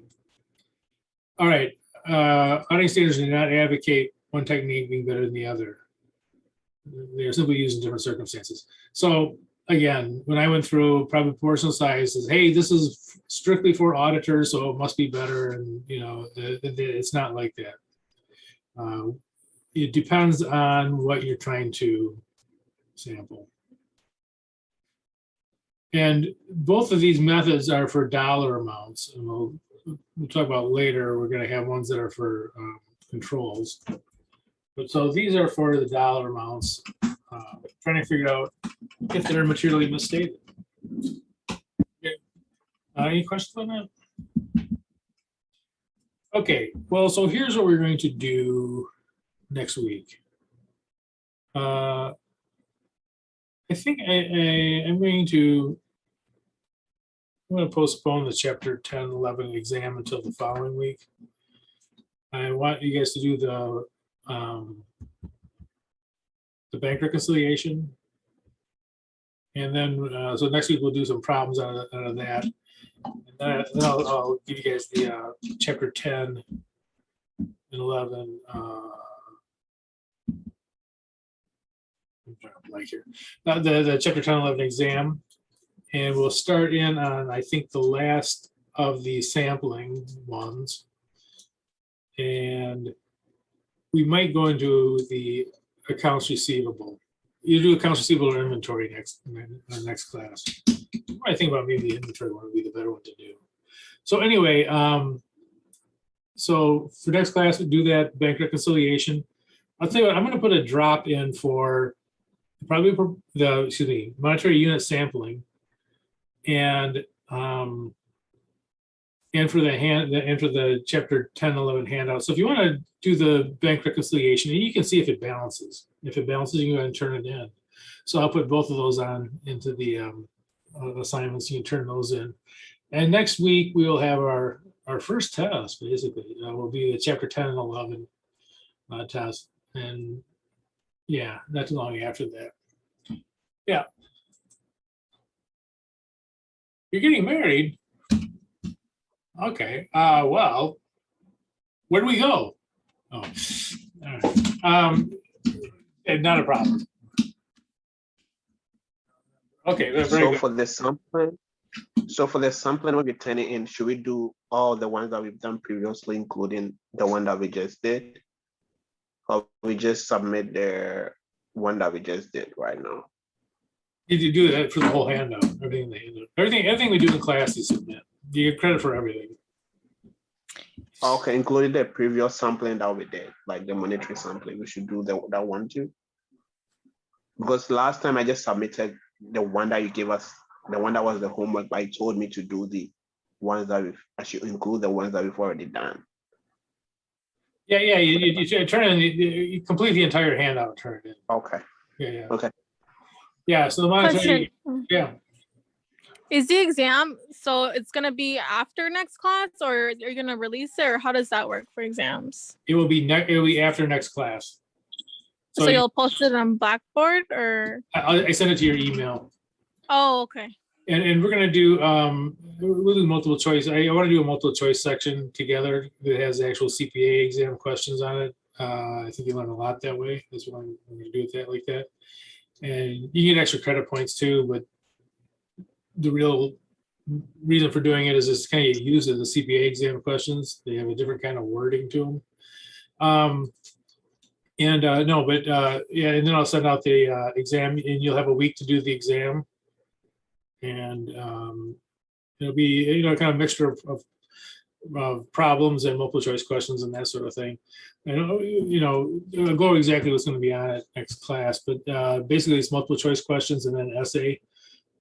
The cash chapter is kind of nice in that it isn't so theoretical. It's more nuts and bolts, bank reconciliation, the kiting thing, cut off bank statements, all that kind of stuff. It's real, it's not so much theoretical as it is actually calculation oriented, which is what we're kind of used to in accounting.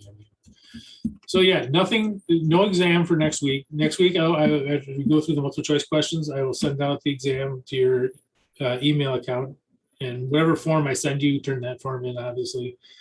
Yeah, and you'll have a week to turn it in. So not next week, but the week after.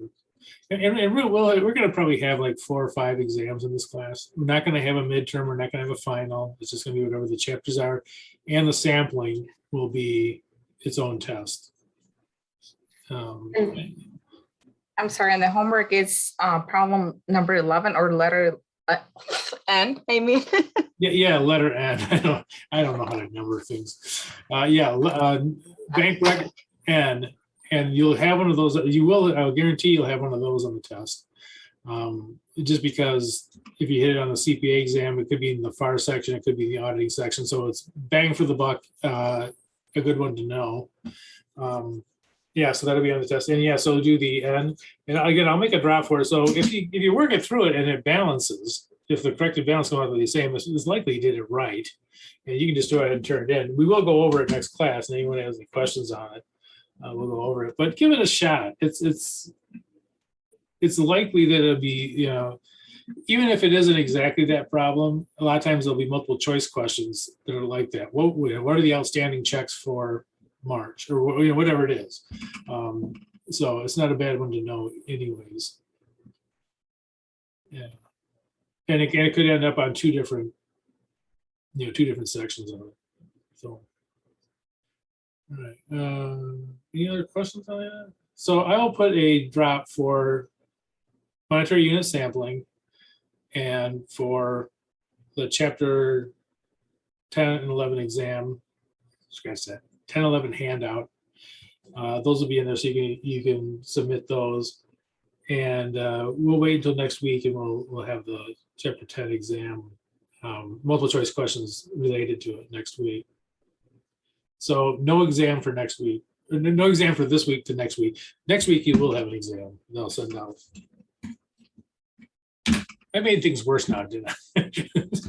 I apologize. So next week I'll send out the chapter 10 and 11 exam. So there's homework due Friday this week? Or next Tuesday? I usually give you guys a week to turn it in. So this will be due not this week, but the following week, the handout.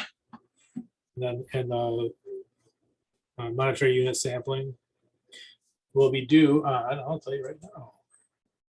I usually make everything due on Friday. It'll be due on the 15th. So next week, Friday, everything will be due. Chris on that? And just, you know, I know the different classes, everything to do and all that kind of stuff. And I mean, there's no desperate need to have those turned in. Other than to keep up with the class. But, you know, giving a little more time isn't a bad thing. Any questions? Okay, and again, and this class is basically the handouts in that are 20% of your grade, and the exams will be 80%. So it's kind of heavy on the exams, but my reason for doing this is twofold. First of all, the exams are more of a solidify the information that you already know. And also just to make it easy to kind of figure out what your grade is. So you get your first exam in, you'll know exactly where you're at because the first exam will be 80%. The average of the handouts turned in will be the other 20%, and that's your grade to date. And it'll be posted too in Blackboard. Question on that? All right. Okay. Well, so you're let's see this.